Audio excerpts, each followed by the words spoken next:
Et, eh bien, le gouvernement français, sous Emmanuel Macron, a affiché son soutien clair et net à ces organisations terroristes. Ici, au Mali, ici, en Afrique, nous sommes convaincus qu'Emmanuel Macron ne doit pas participer à une réunion sur les réparations africaines.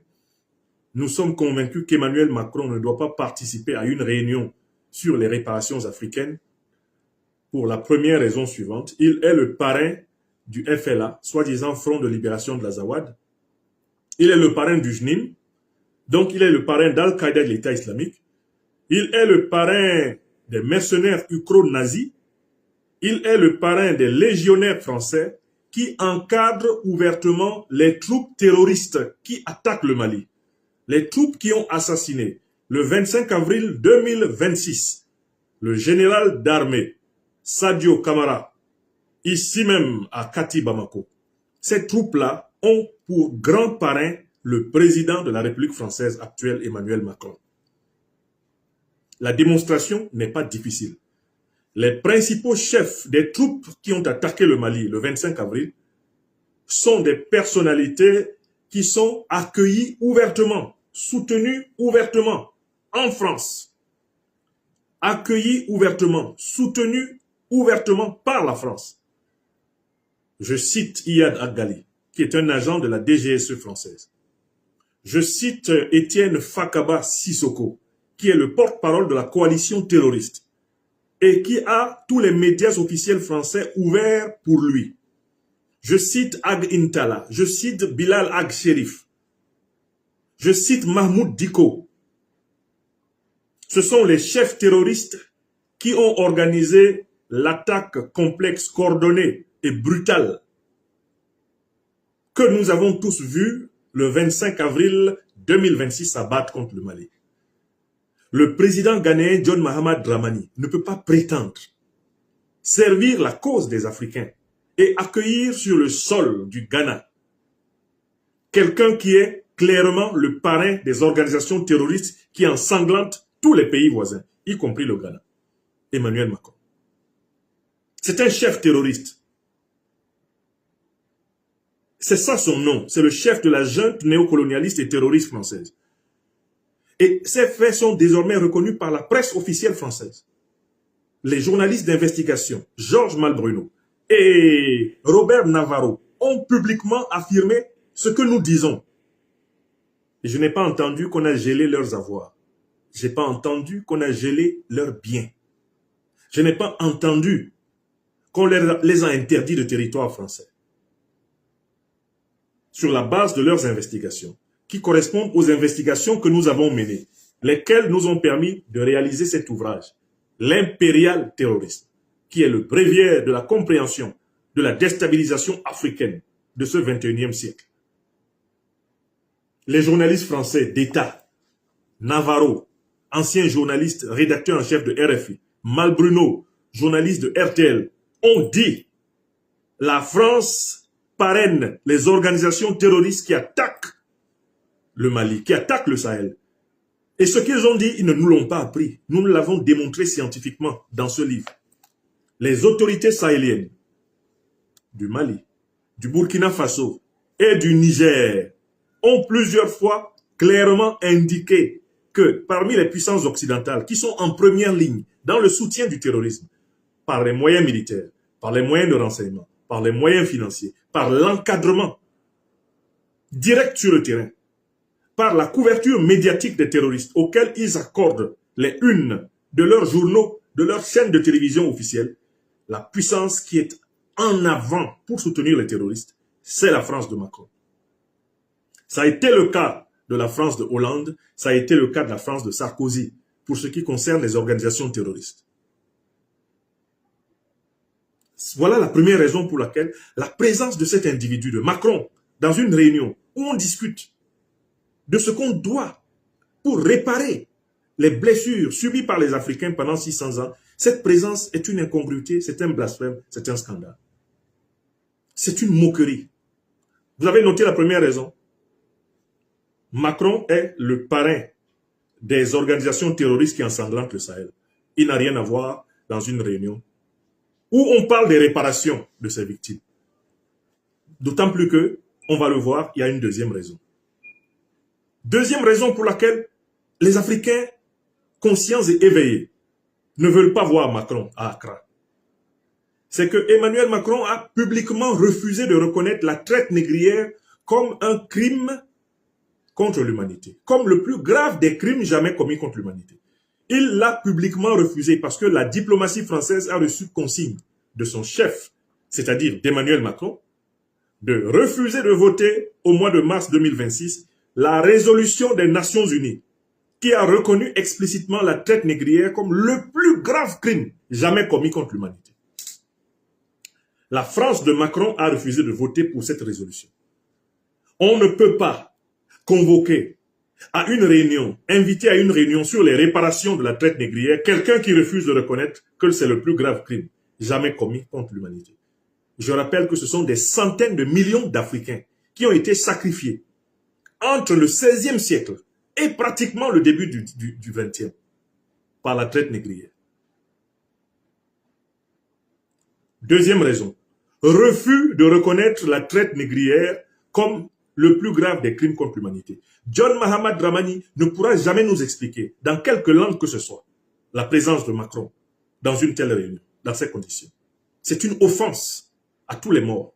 C'est une offense à tous les martyrs de la barbarie occidentale contre l'Afrique. Troisième raison pour laquelle Emmanuel Macron n'est pas le bienvenu au Ghana. Il n'a pas sa place dans une réunion dans les questions réparatrices africaines. Pour la troisième raison suivante. Emmanuel Macron a régulièrement, depuis qu'il est au pouvoir, en 2017 en France, manifesté le mépris le plus total envers les peuples et les dirigeants africains. On l'a vu humilier des chefs d'État africains plusieurs fois dans des réunions internationales. Souvenez-vous de son comportement à Ouagadougou, où il s'est permis de caresser le crâne d'un vieillard de l'âge de son père, le président Roch Marc Christian Kaboré, en plein aéroport, où il s'est permis de se moquer de lui alors qu'il allait aux toilettes faire pipi, en lui demandant d'aller réparer la clim de l'amphithéâtre de l'université de Ouagadougou qui était tombé en panne au moment de sa conférence publique. On a vu Macron à Kinshasa manquer de respect au président congolais devant son peuple, en le traitant de président par compromis. On a vu Macron réunir des dirigeants africains dans la ville de Pau, en France, et leur parler comme un maître parle à ses élèves. Les menacer en leur demandant d'aller punir les opinions africaines qui critiquent la politique africaine de la France. On a vu Macron faire cela. Et il y a une phrase de Macron qui n'a jamais été retirée. Il a dit, s'adressant aux dirigeants africains, aux peuples africains, qui critiquent la barbarie de la politique africaine de la France, que l'ingratitude est une maladie non transmissible à l'humanité. Il a traité par là les Africains de non-hommes, de non-humains, de sous-hommes. Puisque, pour Macron, l'Afrique devrait être reconnaissante à la France, parce que, par exemple, la France a perdu 57 soldats dans la lutte antiterroriste au Mali. Mais les soldats français qui sont morts au Mali ne sont pas morts pour le Mali, ils sont morts pour la France. Et par la faute de la France. Car c'est la France, les États-Unis et la Grande-Bretagne, la coalition de l'OTAN qui a détruit la Libye avec les mêmes terroristes et qui a organisé l'invasion du Sahel. C'est une stratégie du pompier pyromane que nous avons ouvertement dénoncée, ce qui nous vaut toutes les calamités que nous avons connues depuis 5 ans par la faute de Macron et de ses sous-fifres africains. Tel Alassane Dramane Ouattara, le satrape reptilien venu de Sendou, pour troubler la paix des Ivoiriens et ayant renié notre belle terre burkinabé de Sendou, dans l'espoir de troubler toute l'Afrique avant d'être bientôt dégagé. Macron considère que les Africains et les dirigeants africains qui revendiquent des droits ne sont pas des êtres humains. Si l'ingratitude est une maladie non transmissible à l'homme, et si cette ingratitude, selon Macron, s'applique au peuple et aux dirigeants africains qui exigent des réparations, qu'est-ce que ce type peut venir faire dans une réunion en Afrique pour parler des réparations? Il considère que nous ne sommes pas des humains. Et on l'invite à une réunion des non-humains, lui, le supra-humain autoproclamé, pour soi-disant discuter des réparations dues aux non-humains. Est-ce que ça a un sens? Est-ce que cela a un sens? Ça, c'est la troisième raison. Le mépris de Macron. L'insupportable mépris de Macron. Ces gens-là qui ont revendiqué auprès de l'Allemagne qu'elle paye des réparations pour les crimes de guerre, pour les pillages qu'elle a accomplis pendant les 2 dernières guerres mondiales en France. L'Allemagne a payé jusqu'en 2010 à la France des réparations pour les 2 guerres mondiales. Ces gens-là disent que nous, les Africains, nous ne sommes pas suffisamment humains pour mériter leur gratitude, leur reconnaissance et leur réparation. C'est la troisième raison pour laquelle ce monsieur n'est pas le bienvenu en terre africaine. Il y a une quatrième raison. Emmanuel Macron assume avec tout son gouvernement l'actuel plan français de recolonisation militaire déguisée de l'Afrique. Le général Didier Castres a ouvertement reconnu lors d'une audition à l'Assemblée nationale française que la stratégie du dispositif socle français actuel, c'est de déshabiller les militaires français, les habiller en tenue civile, les cacher à l'intérieur des compagnies militaires privées, les cacher à l'intérieur des associations et des ONG pour recoloniser, mais de façon invisible, l'Afrique. Emmanuel Macron a assumé l'idée que la France ne veut pas retirer ses troupes d'Afrique, mais elle a décidé de les invisibiliser. Je ne parle que de faits. Qui que ce soit sur la terre, qui serait capable de contester un seul des faits que j'invoque pour fonder mes arguments, je le convoque et qu'il choisisse lequel de mes médias, sur lequel de mes médias il veut faire face pour prouver le contraire. Je suis prêt à accepter qu'un membre du gouvernement français, je suis prêt à accepter qu'un communicant du gouvernement français, de Macron, vienne comme invité sur mes plateformes démontrer le contraire de ce que je dis. Je lui donnerai la parole. On écoutera ses arguments sur le parrainage du terrorisme. On écoutera ses arguments sur le refus de reconnaître la traite négrière comme le plus grave crime contre l'humanité. On écoutera ses arguments sur le mépris plusieurs fois affiché par Emmanuel Macron envers les peuples et les dirigeants africains. Aucun dirigeant, aucun intellectuel, aucun conseiller politique, aucun communicant politique, eh bien, du régime français ne peut nous affronter sur ce sujet.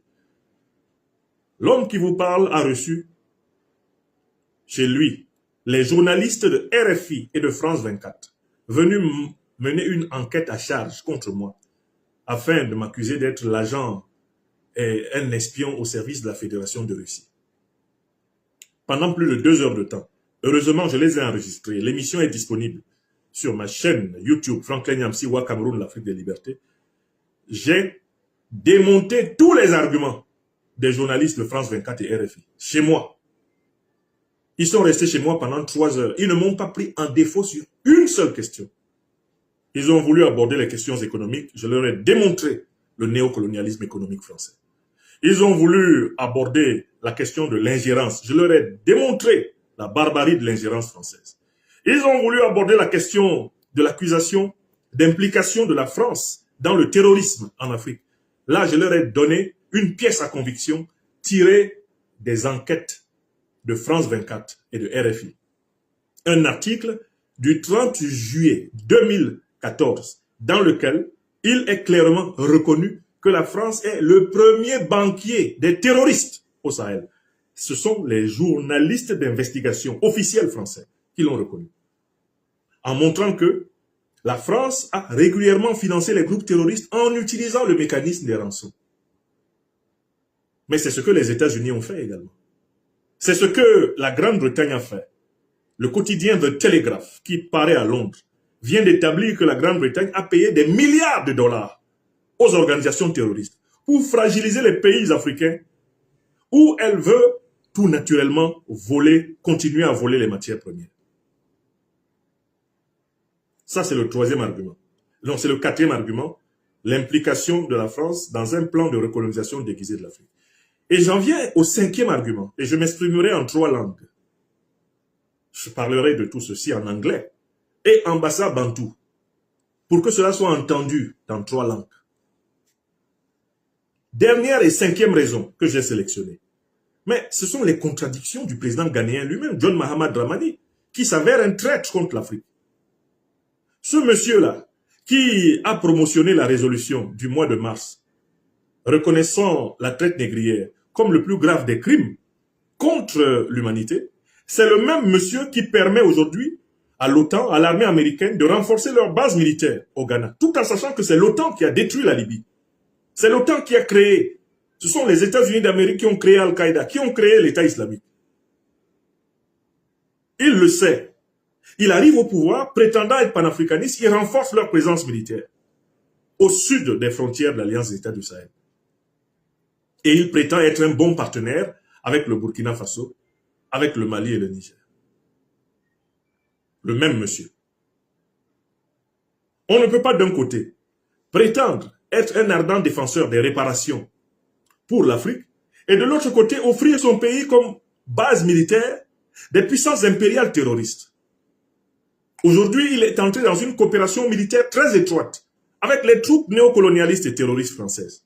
Le même John Mahamad Dramani, qui prétend pouvoir s'asseoir de façon légitime dans le fauteuil du grand Francis Kofi Kwame Nkrumah, l'auteur du célèbre ouvrage Africa Must Unite. John Mahamad Dramani lui-même est un imposteur. C'est un ennemi du peuple africain qui essaye de se déguiser derrière le panafricanisme pour faire avancer la cause de l'ennemi. Il n'a pas fait envers l'Alliance des États du Sahel des pas comparables à ceux, par exemple, de la République togolaise. Il n'a pas poussé le bouchon jusqu'à risquer l'équilibre du Ghana par solidarité envers l'Alliance des États du Sahel. Voilà les 5 raisons pour lesquelles j'estime que Emmanuel Macron devrait être chassé par le peuple ghanéen dès l'aéroport. Les Ghanéens doivent dire à Macron, dès qu'il va fouler, et même avant qu'il ne foule le sol ghanéen, il n'est pas le bienvenu, qu'il est persona non grata au Ghana. C'est un ennemi affiché, juré, un ennemi objectif et total de l'Afrique. Si Emmanuel Macron persiste à venir au Ghana, il faudra que les participants à ce congrès, et moi je ne critique pas ici ceux qui vont participer au congrès, qu'ils profitent de la présence de Macron pour lui dire en face qu'on ne veut plus le voir dans nos affaires. Quand il y a des réunions des dirigeants de l'Union européenne pour parler des réparations de leurs crimes de guerre là-bas, les Africains n'ont pas une délégation. Quand il y a une réunion de l'Organisation des États américains pour parler de leurs problèmes, les Africains n'ont pas de délégation. Quand il y a des réunions de l'Organisation des États asiatiques, les Africains n'ont pas de délégation. Nous ne voulons plus voir de délégation occidentale dans les réunions africaines. En tant que peuple et société civile, nous protestons contre tous les dirigeants africains qui continuent à permettre aux représentants des puissances négrières, colonialistes, néocolonialistes et impérialistes de s'installer dans nos réunions.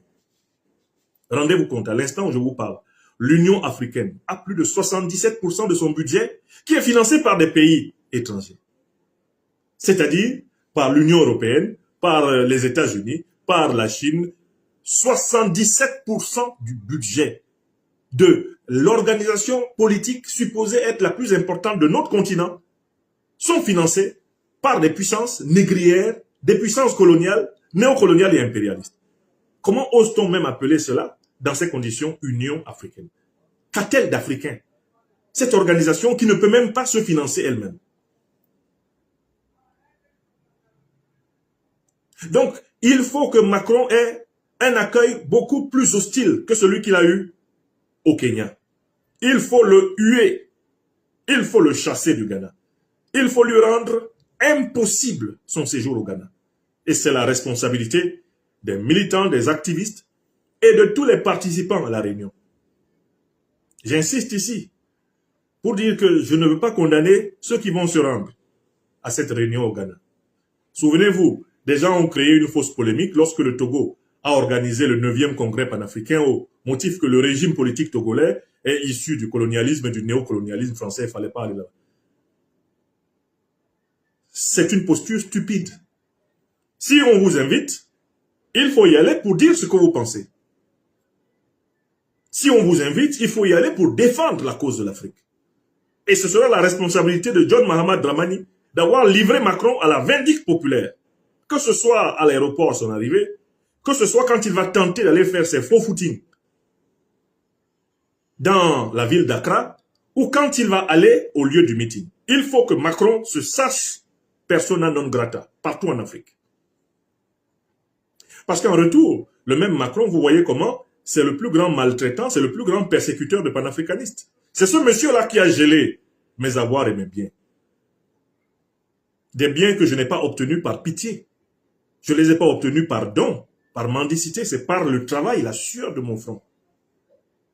Il a fait signer un arrêté pour geler tous mes biens et avoirs, de telle façon que, en France, je ne peux pas utiliser une carte bancaire. Je ne peux pas retirer de l'argent. Je ne peux pas mettre à la disposition de ma famille de l'argent, uniquement parce que j'ai écrit des livres, comme celui-ci. Il est allé même jusqu'à demander à la plateforme Amazon de m'exclure de la plateforme pour qu'on ne distribue pas l'impérial terrorisme. Vous voyez ce qu'il a fait, Macron? C'est ce qu'il a fait. Ce n'est pas un ennemi simplement de Franklin Nyamsi ou à Cameroun ou à Africa, intellectuel panafricaniste. Non, c'est un ennemi de l'Afrique. Un ennemi de l'Afrique. Il doit être traité comme tel.